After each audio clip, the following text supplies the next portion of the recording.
The scenario to be played is Destruction. It has a 12x6 rectangle placed in the middle of the board. It has the kill box in effect. You will then also place 2 objectives on opposite corners. You get 1 point for destroying or removing from play your opponent's objective. You get 1 control point for controlling the zone and 2 for dominating. First person to 5 points wins the game. Pokey here. I was trying to figure out what I should play for today's battle, and Dowdark said Lord Tyrant Hexeris, and seeing as how I'd already played him once to not a good effect, I went to Fort, and I said, Fort, create me a list. And what you see here is what he created for me to use today. So let's see how it works out. Hello everyone, this is Gaston, and today I'm playing Dawnlord Vyros, Tier 2, Ride of the Dawnguard it could be called. This is my very first game with Retribution, so this is basically a net list that one of the guys had painted up. Hopefully though I'll do my pointy-eared comrades proud and not be too embarrassing. So I was pretty happy to be able to deploy first, especially due to the general speed of the list. I'm pretty concerned about all of my weapon masters in regards to Hexeris' feat there. What I'm doing is a relatively symmetrical deployment, jacks in the middle, Dawnguard on either side. And the big goal is that on turn 1 I'm going to be able to run this Dawnguard up, but I want to make sure that I'm not getting them in the way of Pronto. Nice thing is I can counter Pronto during their activation. So I can get the jack where it needs to go and then leave it room to run. The other kind of catch there is I got this big forest kind of right in front of where the Dawnguard want to go. There is no real way of giving them Pathfinder in this list, so I'm kind of going to be going around that forest. It's going to be a little bit annoying. Alright, deployment. Not really sure as to how the list was supposed to work, so I was just looking at how Gaston had set up his force and was trying to figure out what would work good against each of those sides. And so I just deployed. I started with the Nihilators towards the top to go against his sword guys, and then the Nihilators are kind of the top middle. I also put the Drake up there to hopefully get him get some sprays in there. The Swordsmen are going down towards the bottom. I'm hoping to get them around the forest. And with the Tyrant Commander in there, I have the Incindiarii in the middle there. Hope I can use the Pathfinder ability from the Tyrant Commander to get him through the woods with hopefully little loss. And then of course the rest of the battle group kind of goes behind. The support goes behind the battle group. And then AD goes with the soldier up front.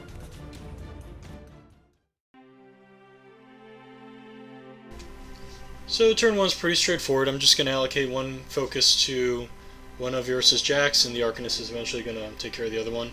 So I Pronto up the first of the demons, and then the Sentinels are going to go ahead and run. Being a little bit conservative. He doesn't have a lot of guns, which is kind of nice, but still we're just going to do the little triangle positioning there to get the extra armor. And then their jack is going to go ahead and run on up as well. Pretty aggressively, because again, he doesn't really have much in the way of guns. And again, same exact thing, Pronto, run, and then they're going to be going kind of around this forest. I'm keeping the officer kind of in the middle, so that way he keeps everyone in command. Arcanist is going, he's going to go ahead and give a point of focus to the, I'm guessing that's the Banshee. I'm still kind of learning the jack names here. Vyros is going to go, cast Mobility, walk on up, cast Invulnerable Resolve on the Unit of Dawnguard. The second demon runs on up, just kind of getting into position. Then we've got the 2 jacks that were Vyros' running on up. Alright, those Myrmidons, they moved pretty damn quick. A little scary on how quick they moved. My advance is going to have to be a little more cautious than I thought it was going to have to be for turn 1. So I start out with the Tyrant Commander, and he ends up putting press forward on the Incindiarii. and then I asked Gaston what the threat range was for his swordsman guys. I'm hoping I could get him to where he does, I'm close enough to do something, but not too close to feel the pain later. Because just as Jax have the magical weapons, and so does his caster, I ran the Void Spirit up, knowing that the infantry weren't going to be able to do much. And now that I've activated the Incindiarii, they moved up their +2 for press forward. And basically I'm just trying to hope to catch something on fire. Getting a good scatter, catching something on fire. So, 4 shots. None of them are in a good direction. So, it is what it is. So that's fine. Now I activate the Drake. The Drake runs. My intent with him was to get him up behind the objective so his Jax, Myrmidons, can't see him, but he's just outside of range of his infantry. So he ends up running up. Then the Krea, she runs up, and she does her paralytic aura, basically for any kind of shooting he may have that comes that direction. I'm hoping to be a little better protected.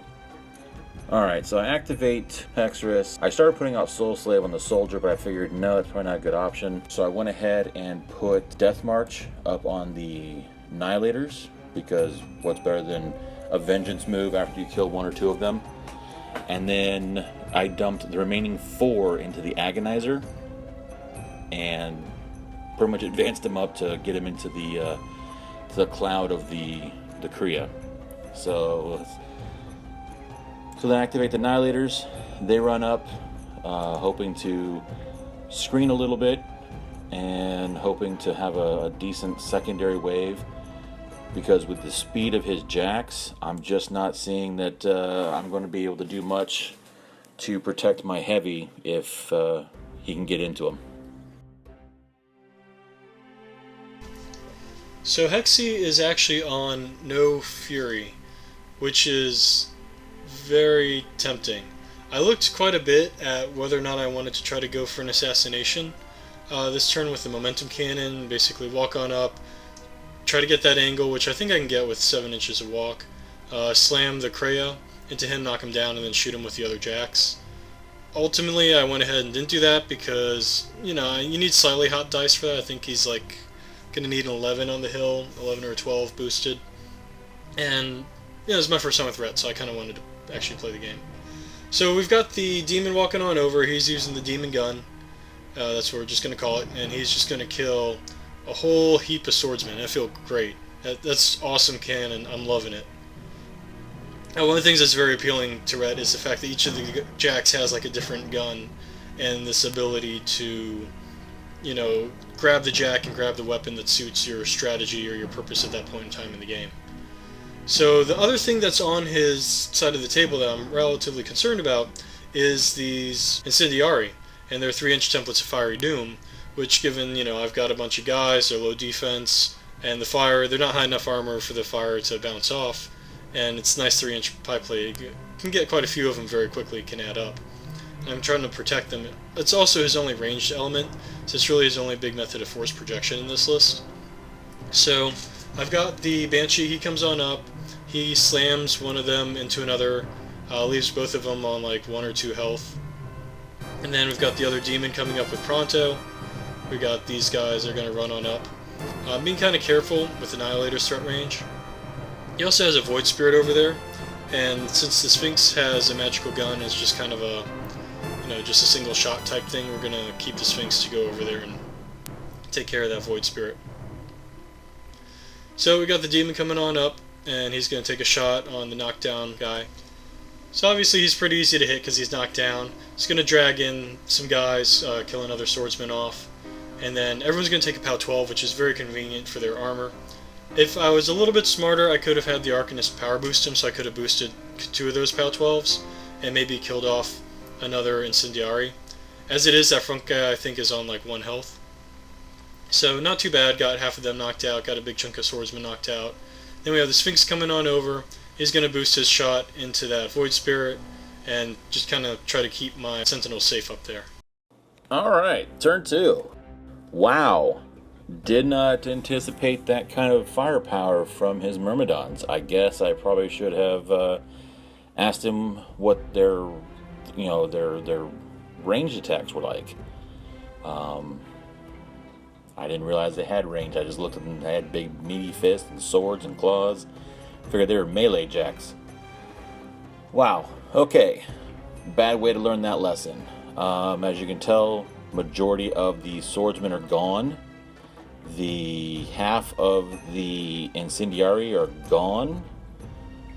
And of course the Void Spirit, which I was really hoping would do some good stuff, is gone. So activate the Tyrant Commander in Standard. They give Pathfinder to the Incindiarii. Incindiarii move forward, and I'm hoping to pop some shots on his... I was hoping to pop some shots on his caster. Maybe catch his caster on fire, because what's funnier than having your opponent's caster on fire? But I don't. It scatters off. I think I end up killing one guy. And then causing them to have vengeance, so that's not going to be good for me. Second guy also falls just a little short. We're talking, as you saw, a hair short on the other guys, and scattered over, hit one of the Myrmidons and one of the guys. So let's hope the fire doesn't go out on them and kill some people. So now it's a matter of trying to figure out what I'm going to end up doing. So I move forward. I put Rush up on the Soldier, because I have a plan, and I'm hoping it'll work out, that I can hopefully even the odds of the number of heavies on the table. So putting Rush out first is going to be key for that. I did end up keeping Death March. He did not kill anybody, so that didn't help me too much. But now I'm going to activate the Nihilators. They're going to take the order to charge, and only a few are going to get in. The rest are going to, I guess I'm going to get 3 or 4 on that one Myrmidon. The rest are pretty much going to run in, charging what they can. So now we roll out, see what the rolls are. About my list, while we're rolling dice here, my list, it's pretty interesting. It's more infantry heavy than I'm used to. I can see the purpose behind it. I just think that I kind of misplayed where I put the swordsman, or underestimated the shooting capability of his Myrmidons. So I'm hoping that some good dice rolls will help with that. But right now, I'm just that lower end of the table. I'm just not too sure how it's going to survive. Because he's still real strong. Most of my melee guys are at the top, and he's just going to have some, some good table presence on the lower end down here. So now the swordsmen are going to be really sacrificial. They're basically running in to say, hey, don't move, or we're going to get you with a pound 9 free strike. So now I go up to the Drake, and he is going to attempt to spray some of those soldiers at the top. I'm sorry, I don't know the names. It's Retribution, pointy-eared elf, dirtiness. But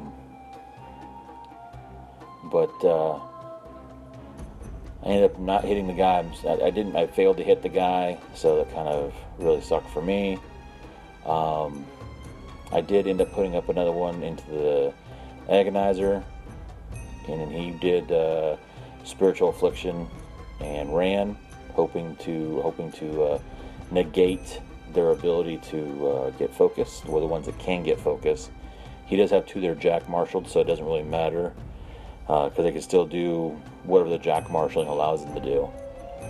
So now it's just a matter of, move him forward to hopefully stop allocation. Gladiator moves behind the Soldier to give him a push, to push him forward, and hopefully with that and Rush, he will be far enough forward that he will be able to engage. I'm hoping for two. I'm hoping for two of his Myrmidons. So I condition the Krea, who put up her aura again, and then I enrage the soldier. And so now with all of his buffs up, he gets to move up his 8, which allows him to get just probably like 1.5 inches, 1 3/4 away from the jack that he wanted to charge, but not close enough to get that second Myrmidon. I was really hoping to snag that second Myrmidon. So I hit, I drag him in with the claw, I then bite him, because it's just, you know, well, it's all I got to do right now is what I can against the one, because I know pretty much I'm going to lose him here in a second. So because I underestimated the number of fury that I was supposed to have, I ended up riling for 3 and ending my turn. So letting the soldier get in there was a bit of a boo-boo. I got kind of focused on shooting up his guys. The good news is it was just one of the Marshal Jacks. The bad news now is we've got this Agonizer in there to deal with, and a lot of his stuff up in my grill. But we're going to go ahead and we're going to make him pay for killing my Jack, and we're going to do our best to take out that soldier and the Agonizer. I do have the feat in order to mitigate the Agonizer's attacks. It's just a question of how do I kill the thing so that way my Jacks are free to do what they want to do. So we're gonna try to cross that bridge when we get to it. Right now we got the Sentinels, they're vengeancing, they kill off Annihilator who is just kind of blocking their way. So that takes care of that. And that's going to open up some charge lanes over there to go in on the Annihilators, to go in and kill off that Drake, hopefully. And then right now we're just trying to ponder that Agonizer issue. And I think ultimately what I'm going to end up doing here is use Vyros. I was sort of looking at trying to kill the Agonizer with his spells. I think he has Stranglehold. It's, he has something that's like a POW 13. I needed to roll like an 11 on damage in order to kill it off. And I wasn't super comfortable with that, just in the sense of if it didn't happen, then I feel like it would not be great for me. It would just put everything on one roll. So what I'm doing instead is he's moving up and he's using Eliminator to just try to clear out all of these Annihilators that are jamming up the Sphinx there, and then we're going to walk the Sphinx on in and take out the baby. So all the Jacks are currently in baby range, so even though I pop feet, unfortunately none of this infantry clearing is helping me. But I'm popping feet now, so that way, with any luck, I'll be able to get the Sphinx and the Agonizer, and then once he's gone I can start allocating again to the Banshee, and then from turns onward. So Eliminator is actually going pretty well for me. I'm very happy with that. That cleared out a lot of my problem guys. So there's just, I think, one who's standing there and one who's knocked out who's blocking my way. So now I've got these Sentinels and they're going to go ahead and they're going to receive a run charge order. They're just going to try to clear things out, is the plan. So we're putting a fair amount of them onto the Krea. They seem to be pretty hitty weapon masters, so I'm excited to use them. POW 12 is significant. Very significant. So with any luck we'll be able to get at least, I think, like all the Annihilators over there, get the Krea with all these charges. So we got 3, I think, total on the Krea, then, or 1 on each Annihilator, something like that. And then we're also going through and charging up the Annihilators who are blocking in the Sphinx. So trying to avoid some free strikes there. Reach is awesome to have for doing that. And now they're going to go to work. So I start on the Drake with the ones who could not possibly redirect to anybody else. And then move, once they're done with their damage, I'm going to move on to the ones who could redirect just in case I kill it. But it takes all the ones who are on there to kill it off. And then one of the guys misses his Annihilator, so one of the Annihilators over there is sadly going to survive as well. Just some rough dice. But otherwise, they do their job perfectly. The Banshee's free to walk on up. He gets in range of the baby, has 2 swings on it, needing 7s to hit, and misses both of them, which is very frustrating and unfortunate, because that's a problem. I was hoping having the 2 swings would build in some redundancy for me there, but it was just not to be. So now I've got to recalibrate my plans here, and we're going to try to use the 2nd unit Sentinels to clear off, to go kill off that soldier. In order to do that, we got to get some guys out of the way and clear up some charge lanes. So we're going to go ahead and have the Banshee activate. He's going to take 2 free strikes. They're just like pound 9s, I think, so hopefully not a big deal. And then he pops a shot into the 2 Nihilators there, who are kind of in the way. And one of them toughs and the other one does not, but it sort of drags the soldier into a better position for my charges, and it kind of gets rid of a couple guys who are blocking things up. So that's one of the things, like, I know I'm gushing a lot, but I love the ability to affect the battlefield with all these different guns and everything. So go ahead, we got the Arcanist. He's giving out concentrated power to the Banshee there, but that's not going to be a big thing, because he's going to come on over and he's going to pop a shot into the Annihilator to slam him out of the way. Unfortunately, he will continue to make his tough roll, but now the Sentinels are free to go ahead and go get them some bug for dinner, which, you know, what more can you ask for? So we put 5 on the bug, just to be sure. These things are a little bit hardy. The guy who was jamming them up was a little bit annoying, but I was able to still get a couple guys onto the Swordsmen as well. So they just go in, they start swinging on the bug, and they kill him off pretty quick. So, first time out with Sentinels, good job, guys. Very proud of you. And then you've got the ones going on the Swordsmen as well here. And they're going to kill off, I think, 2 out of the 3, or maybe all 3. Nope, 2 out of the 3 that they can swing on. Alright, charging weapon masters. Not fun. Unless they're your own, and then that's a different story. Yeah, they, oof, man, that was painful. I lost. I kind of figured I was going to lose him. You know, I kind of figured I was going to lose the heavy, lose the soldier there, but I didn't think it was going to be to infantry. I figured it was going to be to hit, you know, his Myrmidon, 1 or 2 of them.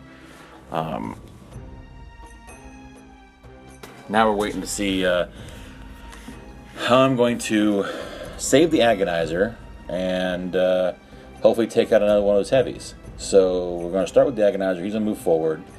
He's going to do the same song, Spiritual Affliction.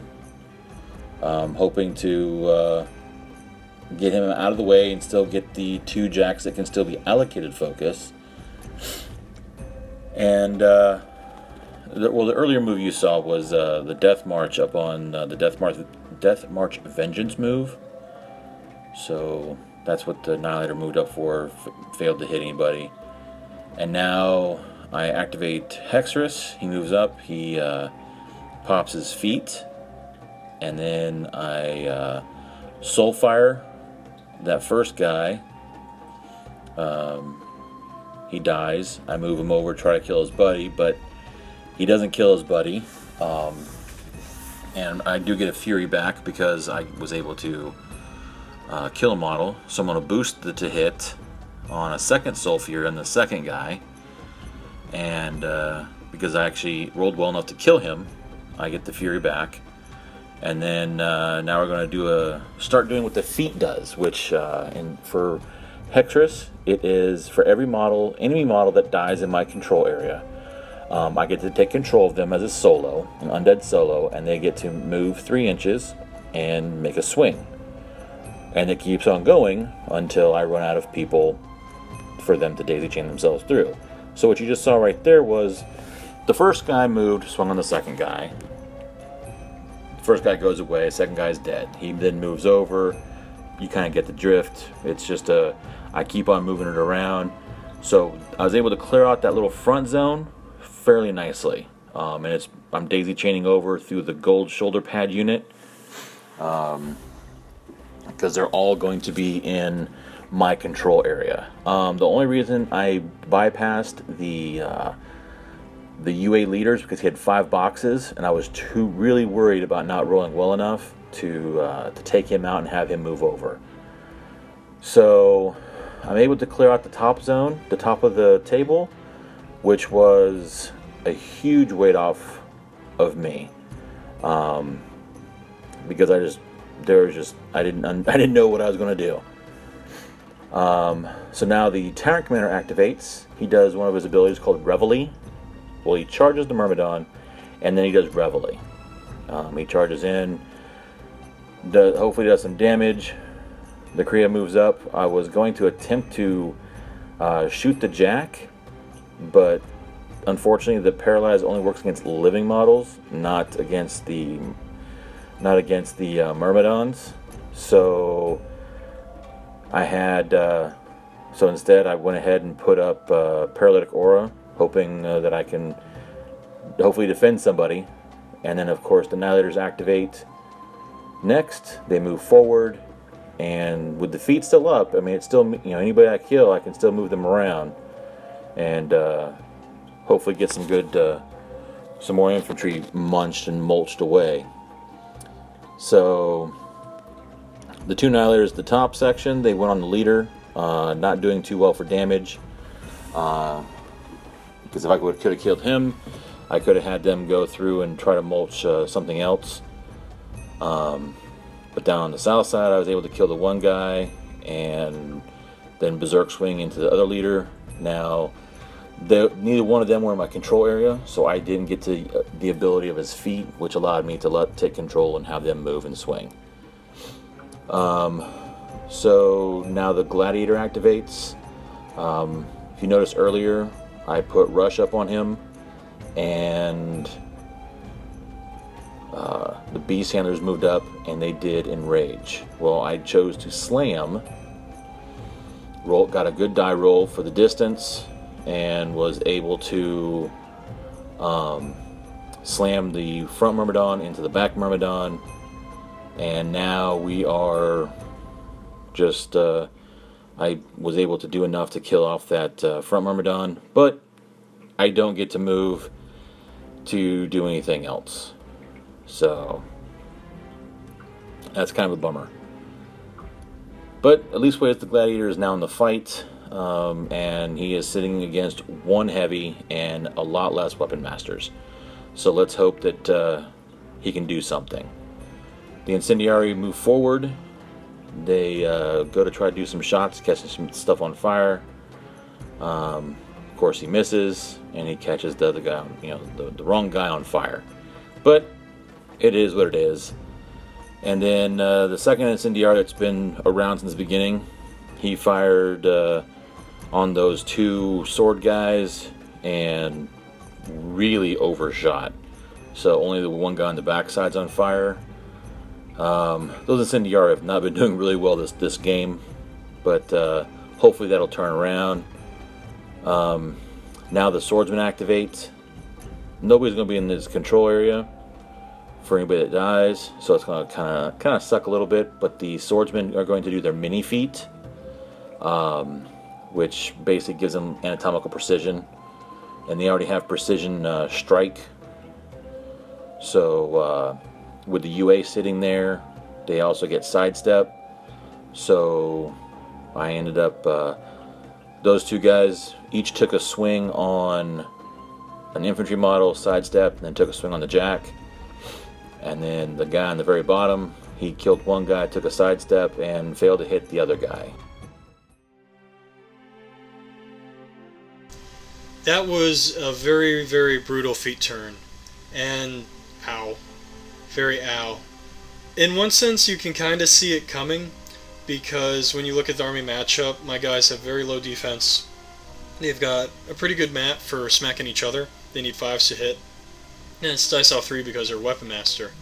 So I really needed to this is some inexperience going on here, where I needed to take a step back and recalibrate my game strategy at the very beginning, and rather than using the Jacks to push forward because I was so excited with the Jacks, use the Sentinels very cheaply because of how easy they'll be to kill with the feet, and then keep my Jacks safer.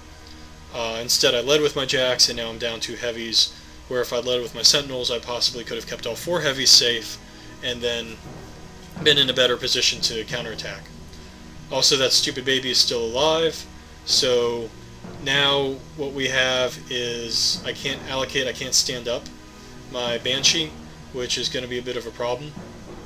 Ultimately, I won't say it's like panic mode here, but at this point my goal is to try to kill off that Titan Gladiator, and maybe that will be the only thing that can kill Vyros, if I can kill it with enough focus left over to camp. So we've got the lone Sentinel officer there. He's charging, but he's not going to get the boost because he didn't charge 3 inches. But he's still going to swing on the Gladiator. Then Vyros is going to walk on up, and he's just going to start going to town there. The Arcanist had gone and put concentrated fire on the Banshee. The Banshee stood up. He was in range with a reach weapon, so he took a POW 14 or POW 19 stab at the Gladiator, and naturally rolled Snake Eyes for damage.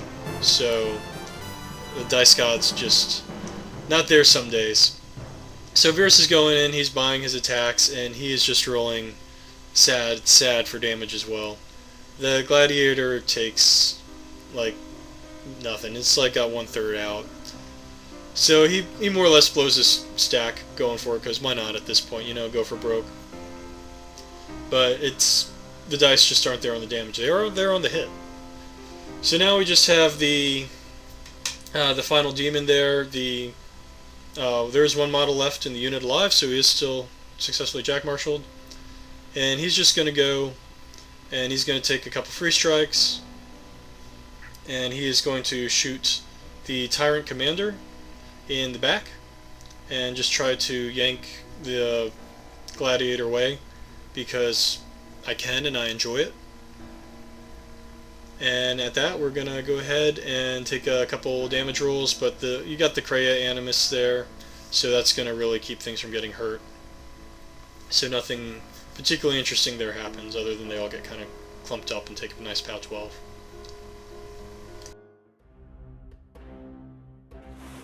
Alright, turn 4. I'm going to tell you that Gladiator is the luckiest Gladiator alive. Did not figure he was going to survive this round. Right now I believe he is still sitting with everything but his spirit intact. So he's just got to deal with his spirit. Which shouldn't be a problem between the Beast Handlers and my caster. Should not be an issue whatsoever. I did, this is now the part where I do the Unit of Nihilators. Or do I? Yeah, maybe I think it's, maybe I do. So they do their thing. Beast Handlers activate. Enrages the Gladiator. Because if I can get this done right, this will be a good thing. I'll hopefully be able to get the Gladiator in on this caster. But I used the Beast Handlers to enrage the Gladiator. And then my caster heals him. And then I believe, I want to say I moved Death March over onto him.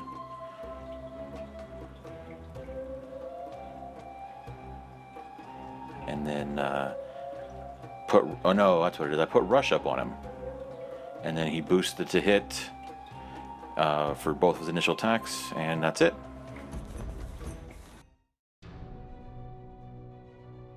So it's the end of Mark II, and that was my first outing with Retribution. I definitely got slaughtered, but I felt pretty good up until his feet turn, kind of wiped me out. But I'm really looking forward to them in Mark III. I think they're a ton of fun to play, they're very dynamic, and I'm looking forward to seeing all of our viewers in Mark III. Thank you very much for watching.